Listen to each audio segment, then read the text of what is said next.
Hey, it's Debbie Potts, the host of the Low Carb Athlete, and I'm here to talk about all things health as I love to share new ways, new tricks, biohacks, new strategies, stacks that you can implement into your lifestyle to learn how to burn fat, improve your performance, and of course, the aging process. So I know I'm all about living my best life, the second half of my life. Somehow I am turning 50 this November 5th, and I am on a mission to be in the best shape of my life and be healthiest inside and out. So I'm doing everything I can. I am coaching for Ben Greenfield now part-time, and I'm learning so much as I have to research all of Ben's millions of articles he's written in all of his books. So I'm on a quest to improve my own health, and I hope you are a part of the journey on the same mission as myself. So today I'm having Dr. Melanie on the show to talk about the intuitive edge. What is the intuitive edge and how that can really help me, help you as an individual get an edge on life and be the best version of yourself. As we are athletes, we are often fit and look good on the outside, but inside we are a mess. So there's different things I've been working on that I will just throw in the intro here now, but adding glutamine into my drinks after workouts and adding glycine, 5 grams, 1 scoop or 2 scoops in there, and my aminos and creatine. And I've been adding bone broth shakes. I like Ancient Nutrition protein bone broth mix, and I've been doing that each day. I've also been doing Keon colostrum on an empty stomach. You put 1 scoop in your mouth and let it absorb with a little bit of water if you have a dry mouth. Do that morning and evening. Fascinating little rabbit hole I've been going down is watching clients I'm coaching full time, my VIP clients, looking at their Oura ring or Whoop ring scores or their HRV, as well as my own, that my HRV score has gone up a lot. And I'm correlating that with a sign that I'm healing my gut with the colostrum and everything I've been doing. So there's a lot of different hacks. It's N equals 1 is biohacking. Self-experiment, what works, what doesn't work.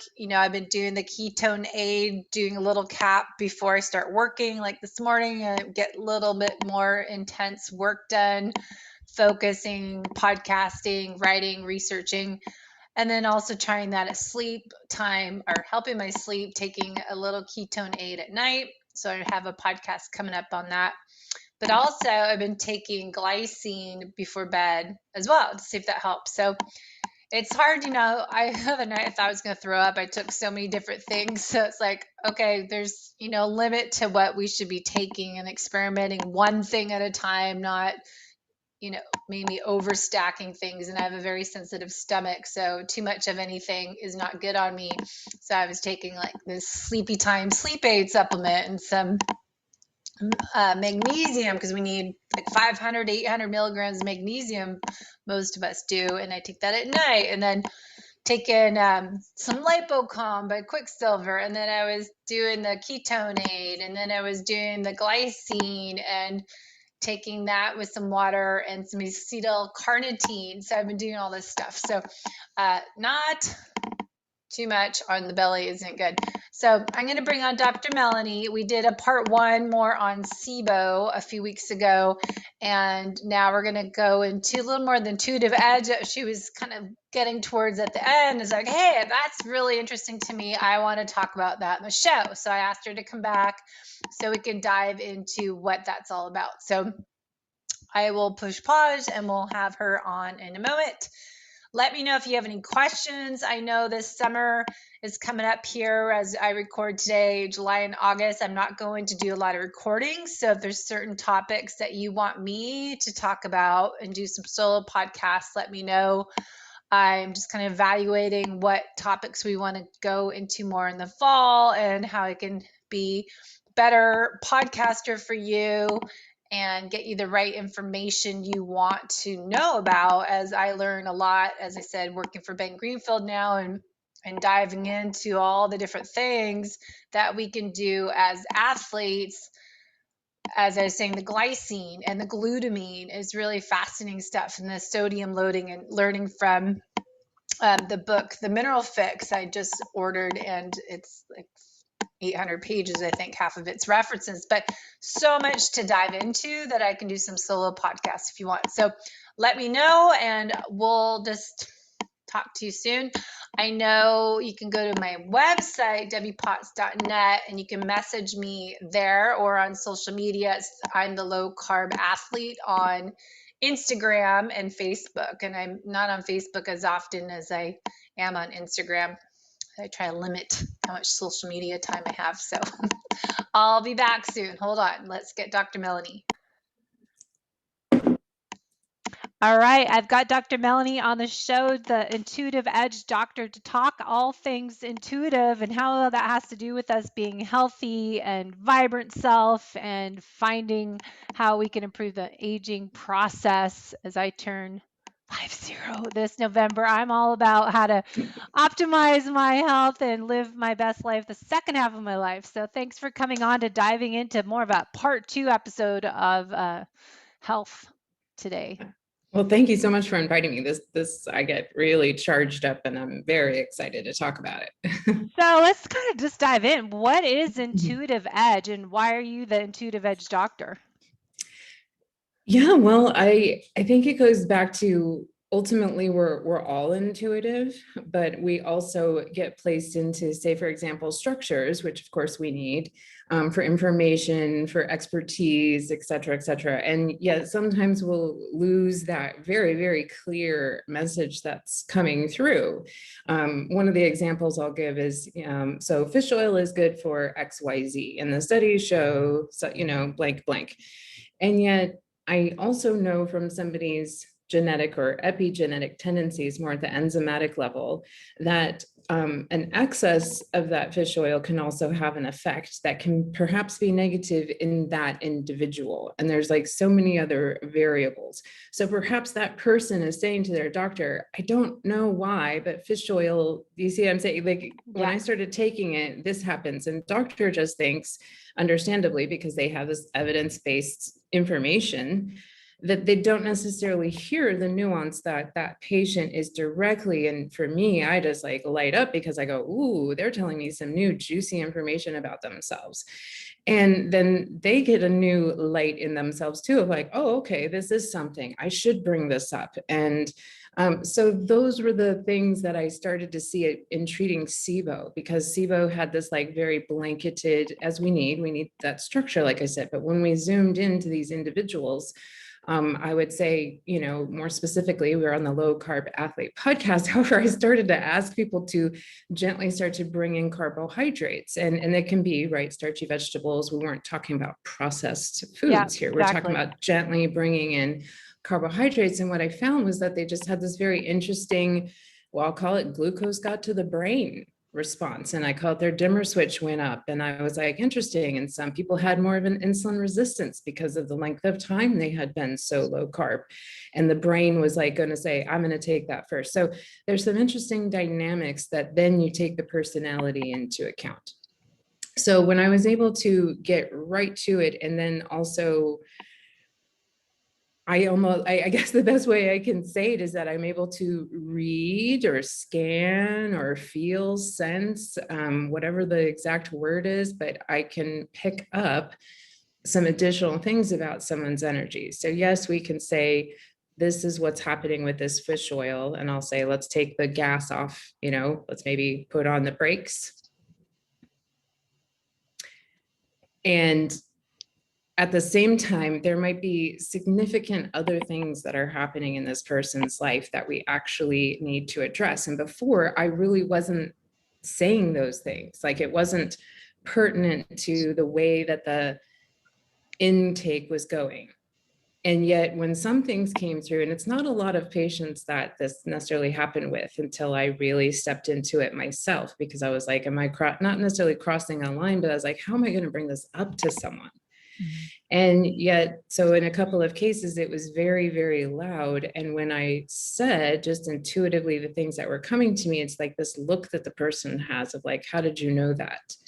And yet it also is unlocking something that then unlocked the specifics in their case to either treat the SIBO, resolve the bloating, whatever that thing that person has been chasing is. Yeah. I think that's so individualizing coaching is so essential to really getting the results that people need. And that's, why they need to hire people as yourself, is that we get this kind of one size fits all approach to fixing something, whereas you're looking at the genetics as well as listening to the body and getting those red flags and doing something about it. I think a lot of times we get that feedback from our body that this doesn't feel good on me, but what to do about it. And that it's like, oh, I'm told to take this much essential fatty acids a day, or I'm told to do this, and you're following a protocol, but then it's not feeling right in your body. Kind of, is that Yeah, the I mean, I thing? have another quick example of someone who's taking a B complex.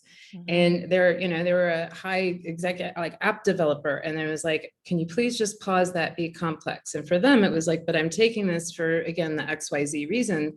And I said, just please, please, please, for 72 hours, will you just pause? Then I'll say pause instead of stop. Yeah.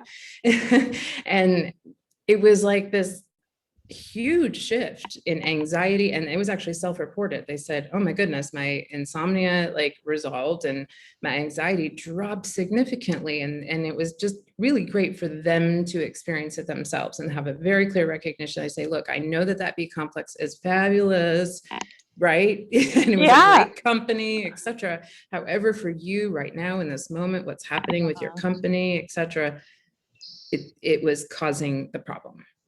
That's so true. I've just been, looking at people's labs. I've clients recently that they had way too high B12, and it was like huge 1,000% or whatever of their B12 that they need, and way more than they need. And it's more like the why. Why is that high? What's, not working? Then you look at these, high performing individuals that listen to podcasts and follow different people, and they like take this, every supplement they have has like 2,000% B12. So it's like, yeah, pause on what you're doing and let's figure out the why. And do we really need to take 10 different supplements with B12? Because we know we need B12, we know B vitamins, but I think people that are usually coming to me, or probably you, that they're that, the high performing type A, AAA personality, that they hear something and then they like overdo it. So it's always that less is more for a lot of people, more is not better, and figure out that right balance for your body. It's funny. Or they're multitaskers, right? So they go, Yeah. oh, look, this has everything in it.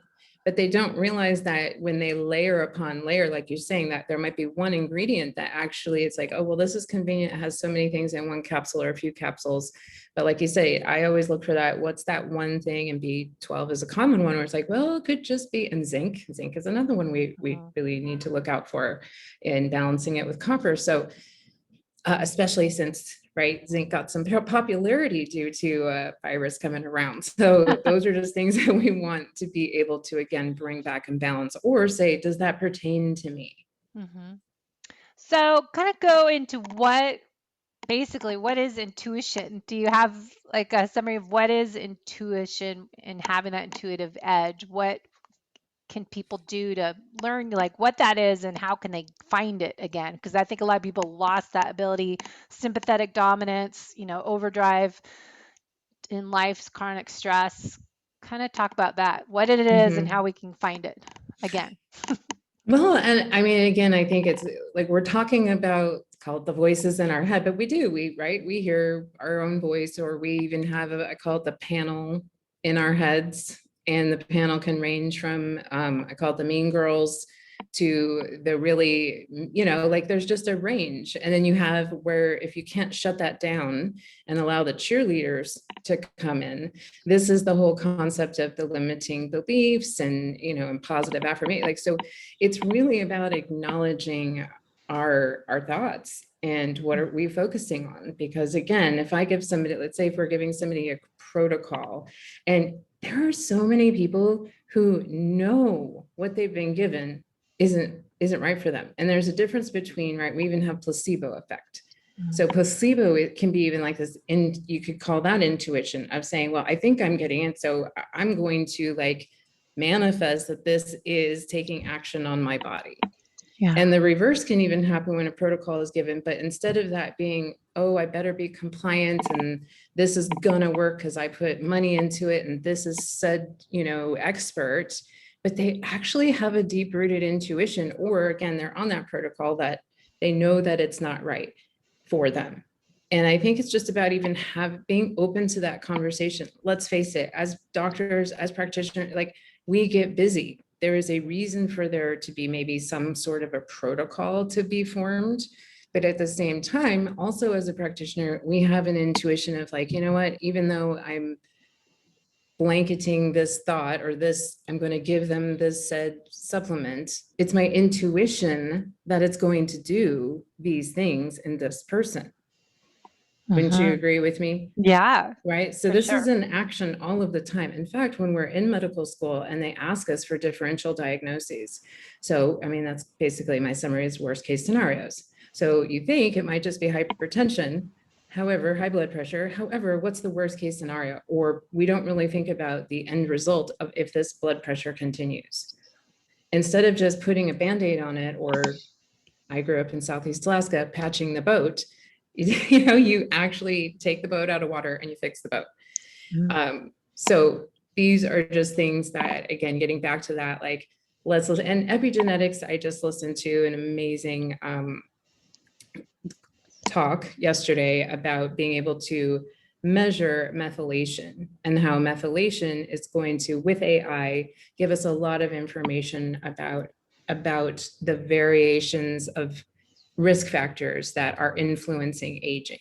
And so that's just also very exciting. So it's like we can, again, have these things that we can maybe measure quantitatively, but then we also need to work with the individual and saying, okay, here are these things that can be great preventative measures, but we also have to, I mean, ideally, have to isn't the best way, but ideally we would have a great attitude about it, right? Yeah. And be like, yay, these are the things I can do. But of course, life happens, sugar tempts us, or we get charged by something. I prefer to use charge versus trigger, because something that gives us a charge, we can actually choose to reduce the energy to.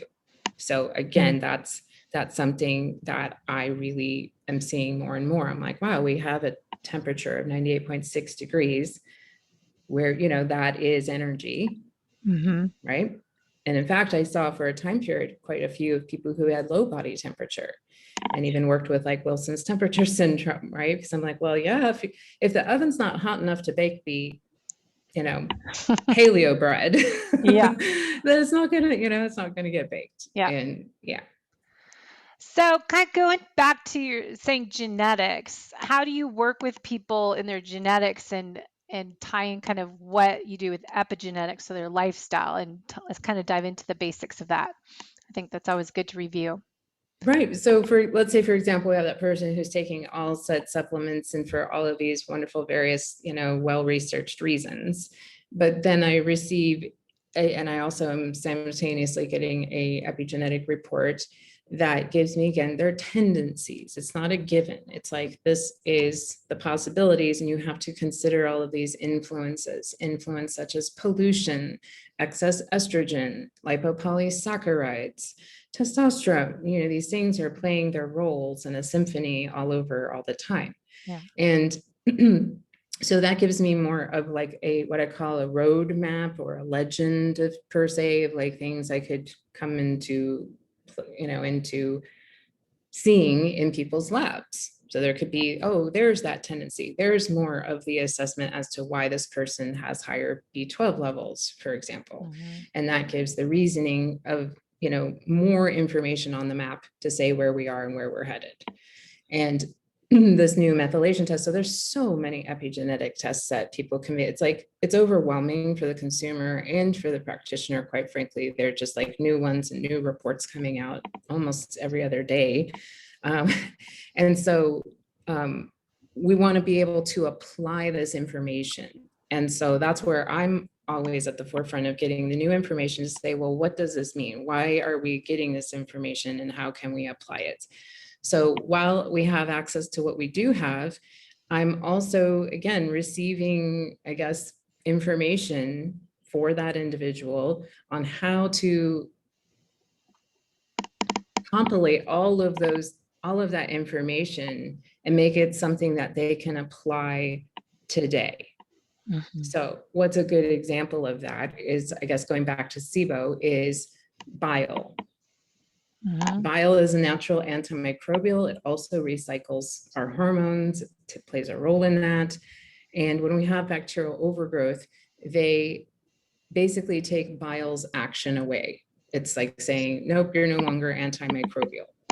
And when I get that initial report that I mentioned, that gives me like a legend. I'll use myself as an example. I found out that I have a propensity to not make adequate bile. So if something interferes with my bile, then that's going to reduce my bile production even more. And I can do as much as I want to cleanse my liver, detox the liver, support my liver to make more bile, which is great. But also at the level of making the actual bile, if my body doesn't have adequate phosphatidylcholine, because bile is composed 70% of phosphatidylcholine. So I need to ensure my body is not only getting adequate phosphatidylcholine, but absorbing adequate phosphatidylcholine as well. And then we can even get into sources of phosphatidylcholine. However, when I noticed that or found this out epigenetically about myself, I was like, oh my gosh, it like turned things around, because it's like, okay, I can now titrate in a certain amount of phosphatidylcholine. I was able to then see my body respond to that, like, thank you for the assistance, and shift things. So what do I mean by that? If I was originally taking a set amount of ox bile, that was really kind of great working for me. Then I introduced the phosphatidylcholine. I found that I didn't need to use as much ox bile. So I could titrate off that ox bile. So again, ox bile was the Band-Aid. The underlying root cause, right, is because my car is made up where it needs a little more help in that system.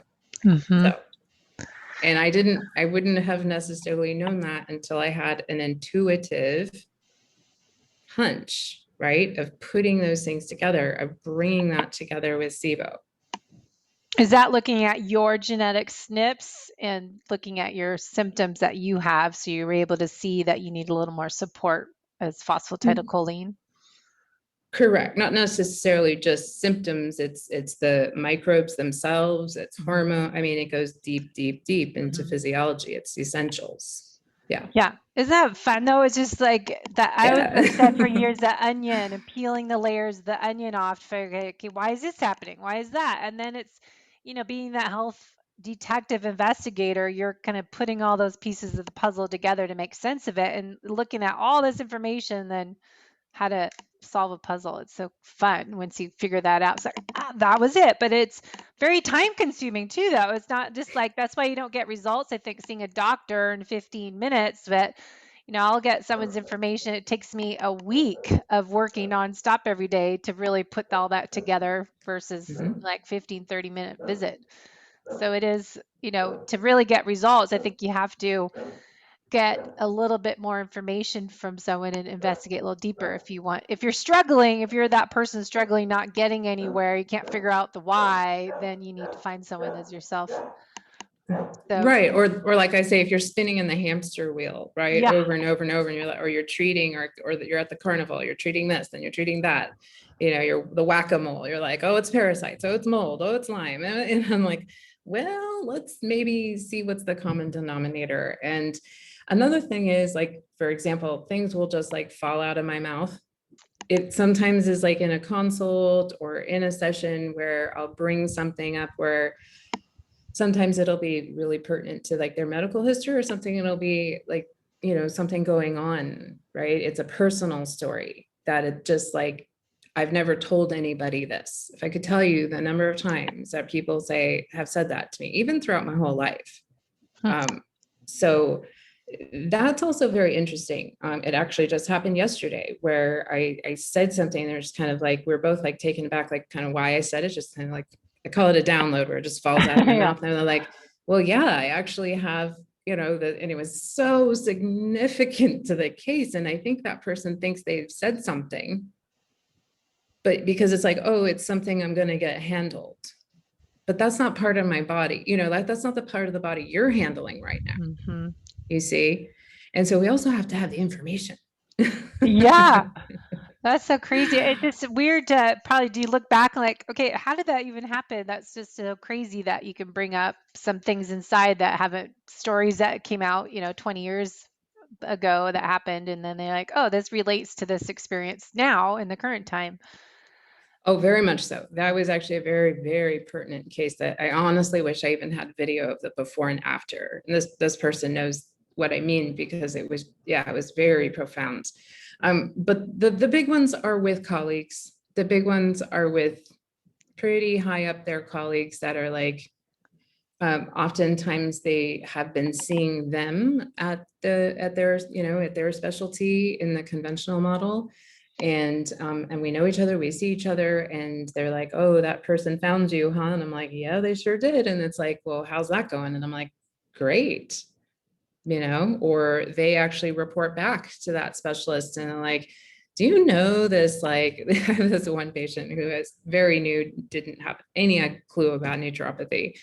And that was just very nice to just see this, to be even Fresh. introduced to it. And to, because it was, even when they came to me at that time, they said, in 2 weeks, it'll be 11 years that I've been doing this. And, stacks upon stacks of records, CDs upon CDs, zip drive. I mean, it was intense. I actually it was, yeah, I had a Wow. little bit of a mini moments because I was like, whoa. Because like you just mentioned, people just don't necessarily know how much that there is involved. And it's actually how and why I shifted to the business structure that I have now. Mm-hmm. However, it was just very great to have this person then go back and report and say, here's all these things that are no longer here. How is that possible? Yeah. And thankfully they know me and they saw what the tests and thankfully they know me, but it's also that very interesting. How do I explain it to them also? So sometimes it can be a little challenging, to be honest. Yeah, crazy. So how do you get to be the intuitive edge? Did you go through training? I mean, it seems like something it's just your innate ability to see things. And do you have extra additional training that you did to get into this area of it to collaborate with your previous training in naturopathic doctor? Yes, well, I have some initial training. There is a certification and actually continuing medical education in medical intuition. Huh. So, Wow. and so I started that certification and then actually had a very loud intuitive hit to not do it that way, actually. In fact, because I really believe, I mean, I'm just saying this out loud, that I have a method to teach as well. And within that, just conflict, there were just things there that I was like, there is a different way for me to gather this information. And I chose to proceed with my continuing education in other areas, epigenetics and CBD and cannabis, actually. And then I got my more work in intuitive and energy medicine. I'm certified in a high E7D energy through a different model outside of the medical field. But I really enjoy and like to see the evidence that's being shown. In fact, there was even some work done at Stanford where they were looking at this woman who was practicing energy healing, not only on DNA, but to water. She was able to shift the pH of the water, like not she, but the energy she was channeling was able to shift the pH in the water, which the researchers found very profound.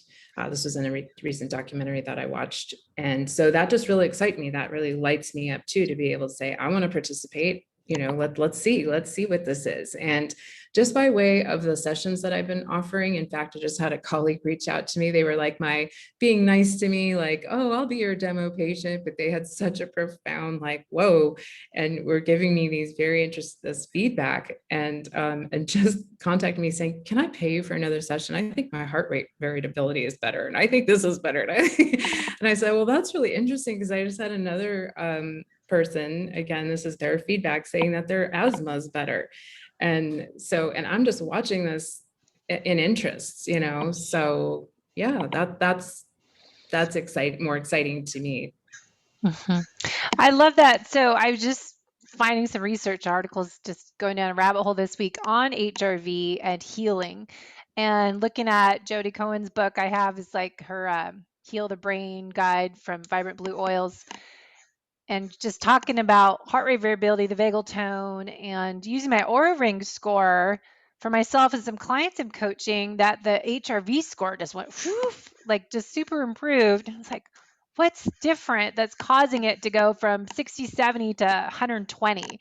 And I started digging, is there any research studies on HRV and gut repair, or like this person has Lyme disease and that the things are starting to work, and there's vagal tone toxicity Jodie talks about in her book. And so it's really fascinating that you can actually have some markers that are things working, what's changing by looking at just simple thing as your HRV score. It's kind of fun to see the changes.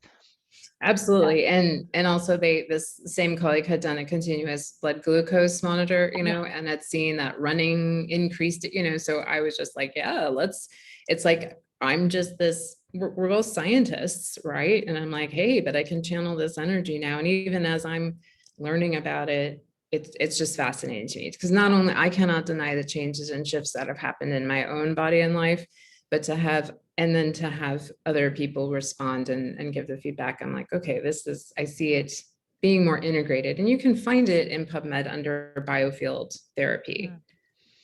So do you use any devices like PEMF, MADS, what type of any things are you just use I'll be natural? honest with you. I was into all that. I attend the biohacking conferences. I'm into it because I like to see what people are drawn to.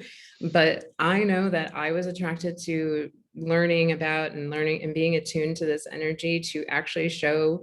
And I would like to do tests. In fact, I'm going to now do it myself, if not offer it to patients in my program, to say, let's do this methylation test. Let's do energy work instead, because I often find now it's up to the individual. This is just me, myself, and I am less tech. Again, I grew up in Southeast Alaska at a time when people didn't even have telephones. We had one channel, like television station, satellite television. So I like to unplug. I literally unplug my Wi-Fi at night. Well, you're in LA now, right? Exactly. Quite the contrast of it is quite the opposite. contrast. And I think that's why I have to reduce, because I'm in it. I'm in a lot of energy. So that's just, again, me. And I'm feeling and seeing and radiating a new frequency that I'm like, okay, let's see what can change. Let's see what markers. Again, if a colleague who's very much taking measurements, is telling me this information. I'm not asking, I'm not following this, right? It's being provided. So that is something that brings me joy, and that's what it's about. Because if people can save the money or save the analyzation or save, right? Even when people are trying to improve their sleep and then they're watching these monitors and like, oh, what's going on? I'm like, ooh, like, let's relax. Yeah. When there's too much stuff, I think a lot of people get too much, like they have their infrared saunas and they have their biomat and the PMF mat, and then they have the red light therapy, and then they're doing their cold showers and all this stuff, and then they have 20 supplements they're taking. And I want to say, can we just get rid of everything for a week or two and just do a detox of everything that you're taking and reset? That is just like, what's nature is supposed to give us, and what are we, go out like to Alaska or go in the woods or go walk on the beach for a week and just unplug from everything. It would be interesting to do that too, because I think some people are, the more is better philosophy. People that are driven individuals may see more results if they just take off everything for cycle it in and out. Agreed, because it becomes another job, right? It's this biohacking job. And I'm like, well, wait, so again, everything within moderation and flow and yeah. So these are the nice things that I've realized about my childhood. I'm like, oh, whoa, you slowed way down. There wasn't even a jet that flew into Juneau at that time. Wow. And you're not that old, so you're I'm not, I was exactly. gonna say, you That's what I sound was like thinking. I was like, you're not 80 years old living out in the 1920s. yeah, but it was you took 4 hours on the ferry, Wow. to get to my hometown. So very slow down. Yeah. Wow. So sometimes let's just think of it, like you say, just to reduce things and, because it's this like, oh, I have to, and I better. And I'm like, not if your body's saying time out, let's maybe just, yeah. So I hear you say a lot of these things that you're helping people heal and rebuild from SIBO or whatever their health issues are in their labs, but you're looking at not just giving them a whole supplement protocol. It's looking at so much more that I think not everyone pays attention to really restore their body back to balance, to homeostasis. Is not just about taking different supplements, that it's a lot more intuitively to learn that skill, what they need to do as an individual. Right, that, and thank you, just reminded me of like all those things we just talked about are all external. So there can also be, or there's perhaps this like stress because people are like, oh, I have to be able to afford the next thing, Yeah. and all of these things. And so there's that added stress to be like, oh, am I doing enough? So that was thank you. I wanted to say it's all about also coming back into internal, these breathing techniques, the cold shower, these things that are free and natural things to do aren't about, oh, I'm ticking off that I've done that. I've stimulated my physiology and I did this and I reset my, that's great and all right, intellectually, but it is also about tuning in and nurturing yourself and nourishing yourself and having that moment. And I think oftentimes people then will get overwhelmed with, oh yeah, and then I have to add in some meditation. But your meditation can just be even in that moment in the cold shower where you're going, this is my moment and I'm doing this for me. And I think some people will check in or go, am I doing it for me? And if that happens, then be like, oh, interesting, right? Yeah. There's more in, like you say, the onion. And I really enjoy getting to know people well. It's quality over quantity in the sense of watching them have that discovery and seeing who they are. Go, wow, I'm the only thing that comes into the world and leaves the world. I've got to handle me. I'm the one in these relationships. I'm the one attracting this money. So how do I make my energy the best source possible? That's really valuable because I know a lot of clients that they'll have this full workout, like say they're using Training Peaks and they have their workouts, and then like Ben has some clients that I have from him using like wake up and do your cold, your barefoot or go outside for a walk, get outside sunlight, cold shower, do movement throughout the day. Then you have this mobility workout, then you have your kettlebell workout and all these different things. But then it's just like I feel these clients will just check them off the box. Like you said, it's like doing that meditation when you're like, okay, I got to fit this in. Like I have 10 things I need to get done this day on top of working a ton of hours. And I was like that before I changed my life, that I was fitting in yoga at 5:30 to 7 p.m. 3 nights a week and trying to get that in. I was like, okay, I should be at home chilling and go to bed at 7:30, not adding something else on my list to relax and get my yoga in, but it was actually just Mm-hmm. another stressor. I was adding another layer onto my busy day. So I think it is really looking at going, okay, is this beneficial for me? Sometimes is better. I'm going to get more results if I don't do all these things on my list today, even if they're health building things to do. But if I'm already overwhelmed, isn't this just filling my beaker of stress? Doesn't have that filter of this is actually a good thing or not. But there's too much of anything, I just find can be just another way to break ourselves down and not grow from that. Absolutely. I'm so hanging on every word. It's just I find it so much because I'll get people that are so busy and they're like me that we try to do more is better philosophy instead of the Goldilocks, like just find the right amount for you. But I was doing that for years, burning the candle at both ends, even though there are all these health building things. But now I feel like I'm going back to it now that I'm coaching more people that are trying to do all these different biohacks. Like, okay, is this even good anymore? Right. It's I just think we talked ridiculous. about last time this Yeah. orthobiohackia, or whatever Yeah. the term could be, because it's only about, again, let's get back to that. Listen to your inner voice. If your inner voice is just like, oh, I don't want to, or, oh, I'm tired, or, oh, do I have to?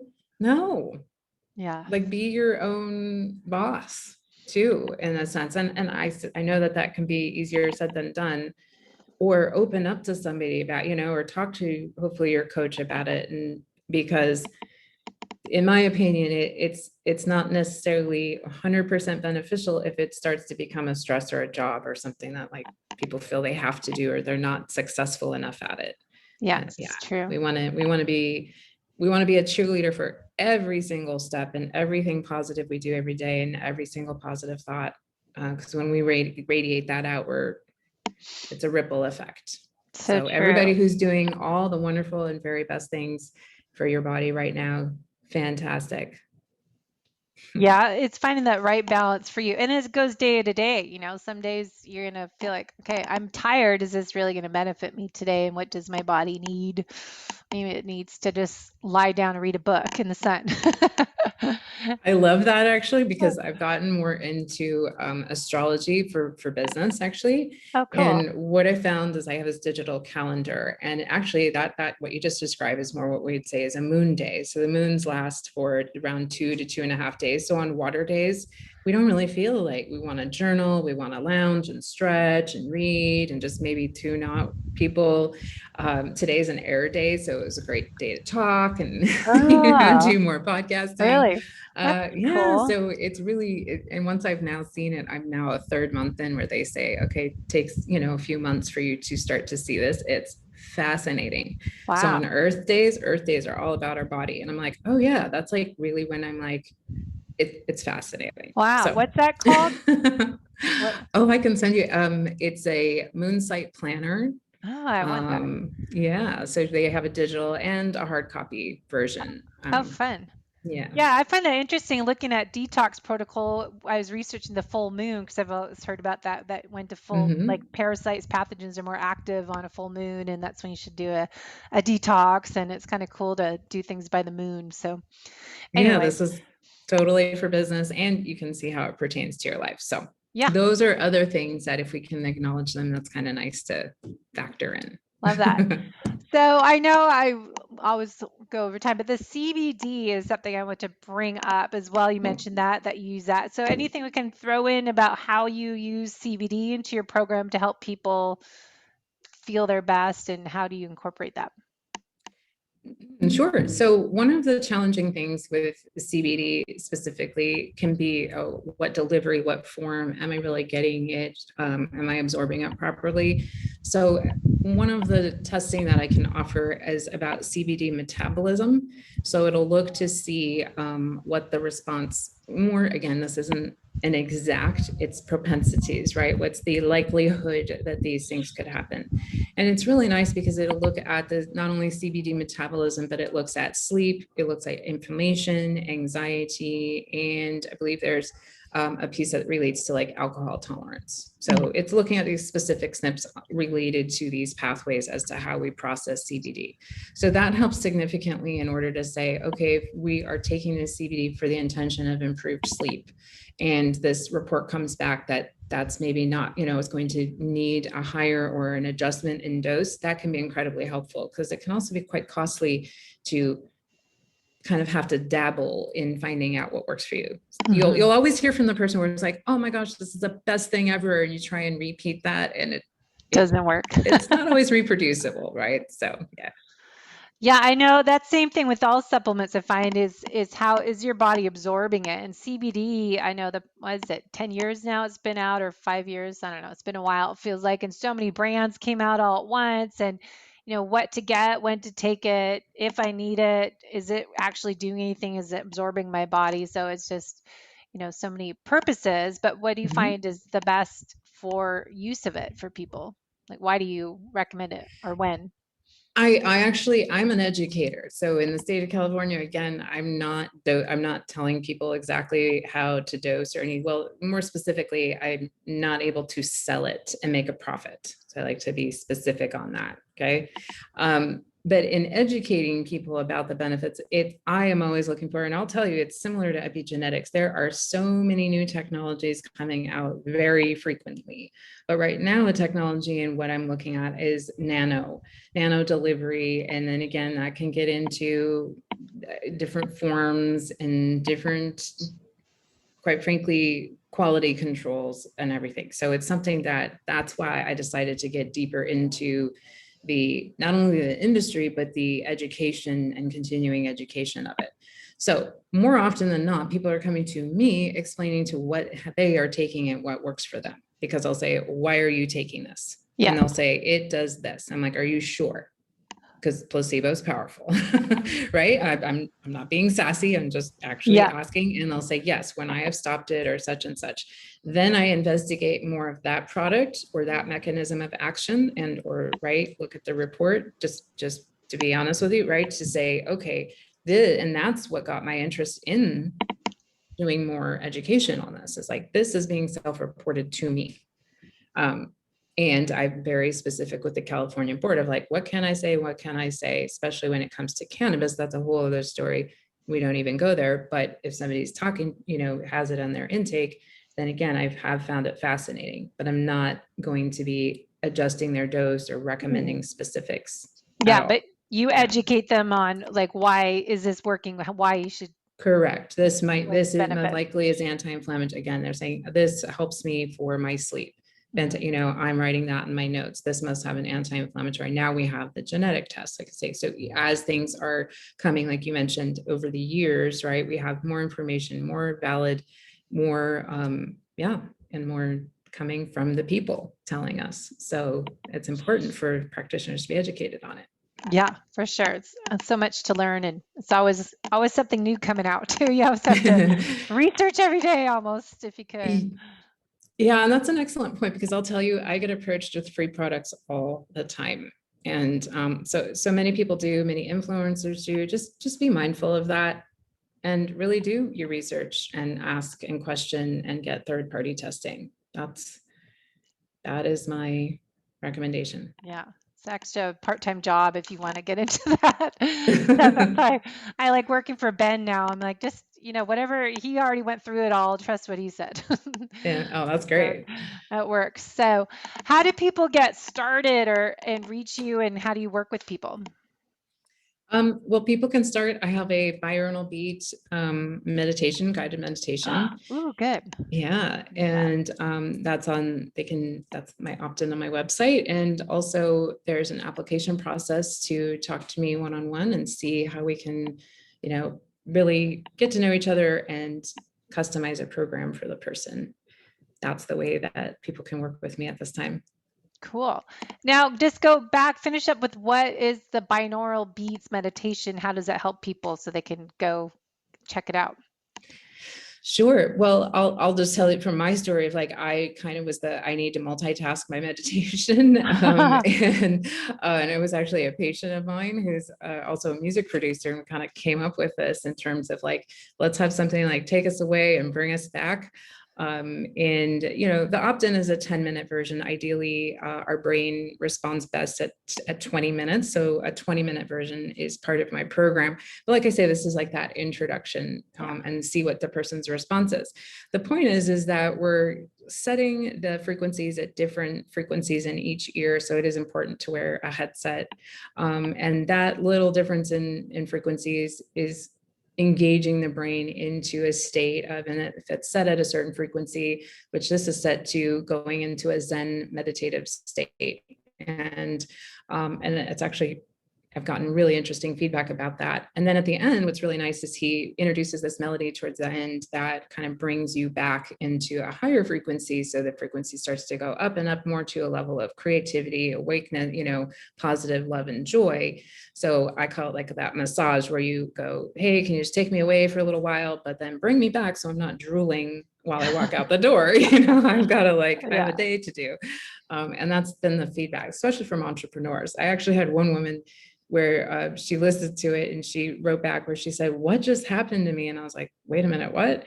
But it was just fascinating because it was kind of somebody where I was like, I wonder if they'll even listen to it, but they came back like, I need this. I need everything that you have. So yeah. And that was actually over a period of time. She's like, because we were in a group together and all these wonderful, magical things were happening for her. And she told me, she said in a comment in the Facebook group, she says, it's because of your meditation. I said, you're kidding. So, wow. Yeah. Do you use would your sleep score improve, your HRV? Do you find it when people do that, their cortisol levels are better? And if they're deep sleep, REM sleep, do you find that is impacted when you put that together? Well, that's exactly why I'm offering it to people, right? I'm like, here you go. And I have a 3-minute version for you. I've even used that myself. I'm like, it's the length of the song. And I was sitting outside of my accountant's office, it's like anything that just kind of gets us into that zone, which is nice. And it's music therapy. In fact, this was interesting. I had a client yesterday who is a sound healer. And I just asked them, I said, I'll be curious to see what you think of this audio. And oh my goodness. Yeah, again, the feedback. And I was like, when you just want to, not to say that it's not genuine, but you just are like, really? It's exciting, right? We're just like, really that powerful, huh? And she just was raving about it. So, and that was in conjunction with the energy work, I will say. That was, so yeah, this is what I've been drawn to. And when you're drawn to energy work, enhancing, if you're listening to this and it's just like, the woo is coming out, the capital letters are getting bigger. It's getting more mainstream to be like, yes, we are 90, like I say, we are energy. So yeah, I know. Well, it's Friday today, and we go walk on the beach and get in our feet in the water and just watch the sunset when we can. And it's just walking on the beach into the ocean water is just my sound healing. But I know it's just so powerful to do any of those type of things in nature and, get reconnected and the grounding and earthing and just try to unplug from everything, turn off your Wi-Fi, and just do self-care things that, it doesn't require spending any money. It's just shut off things. It's just simple, but it's just, people don't realize that there's a lot of things you can do for free to start rebooting your body systems, and push that alternate control delete button on your computer. Do it on your body by just shutting down once in a while. Like even fasting, we do a fast. Everyone's talking about fasting and these 3-day fasts, and include that in your fast, that you're unplugging from everything as well. It'd be a good thing to incorporate. We call it a digital fast. Yeah. Digital detox, and fasting in all areas of life. So I have to promote that 3-day fast of everything. Yeah, or I just start with the evening. I'm like, at a certain time, it's airplane mode. Yeah, for sure. I do that. Yeah. Like if it's after 7, sorry, I'll talk to you tomorrow. And even if I look at something too, and then other night I did that and it was worrying me all night because someone had a question, I was trying to solve it, sleeping. Like I could have done this the next morning, and because they're not going to get my response in the middle of the night. So why do that to myself? Because it messed my sleep up because I, want to take care of people. So it's just like, great example. Why do that at nighttime? It's not helping anybody. So it's funny. So awesome. But give everyone where to find you on social media and your website again. We'll put all the links in the show notes to get your opt-in on try your meditation. Get started on that. So Instagram is dr.melanie_ND. Facebook is also Dr. Melanie ND, and my website is theintuitiveedgedoctor.com. What's your last name? I was looking at everything. I'm like, I don't see your last name. It's Dr. Melanie. Dr. Melanie Keller. Oh, Keller, that's what it was. Yeah, it's like you're known as Dr. Melanie. So there's no other Dr. Melanies. You're the Dr. Melanie. Yeah, I So will say that that was part of my energetic healing and shift. was what Dr. Melanie finding your name, Hmm. branding your name, branding yourself, your Yes, specialty, your talents. Yeah, yes. awesome. All right, what are you going to do this weekend to take care of yourself? Pardon? What are you doing this weekend to take care of you? Oh, I have the luxury of being close to the La Brea Tar Pits here in Los Angeles. I walk there often. And so I like to spend time in between I call them my three trees. Um, and I have a meditation planned. It's the summer solstice this weekend, That's and right. I'm very excited. Yeah, again, that was a big thing in growing up in Alaska, summer and winter solstice, but Oh summer yeah, was it. Alaska. For sure. So Now, it how do has you a lot of meaning. celebrate summer solstice? What will you do to celebrate it? Oh, for me, I am doing a lot. I have some rituals. I will definitely be doing this energy work. It is really incredible, the activations and upgrades I'm receiving just about what I want to do with my business. And I have some really big plans for corporate work that are coming to me. So I'm really doing a lot of journaling and getting grounded into manifesting what I want. Yeah. Awesome. And spending that time outside, calling it in. And so, what should people do? And this will come up after summer solstice, but give us like one tip to what people can do to celebrate the summer season, summer solstice, that they can do, kind of general. Well, I think it's that, again, that appreciating life and abundance and length of time that we have to say, okay, again, to me, all it is bringing this awareness to us being on planet Earth. It's Simple. like, oh, this is the longest day of light. And how does that affect us? You know, we have the sun and we have this darkness. So how are you maximizing, enhancing your time awake so that you can sleep? Also, like honoring both times, I guess, is what I've been reflecting on.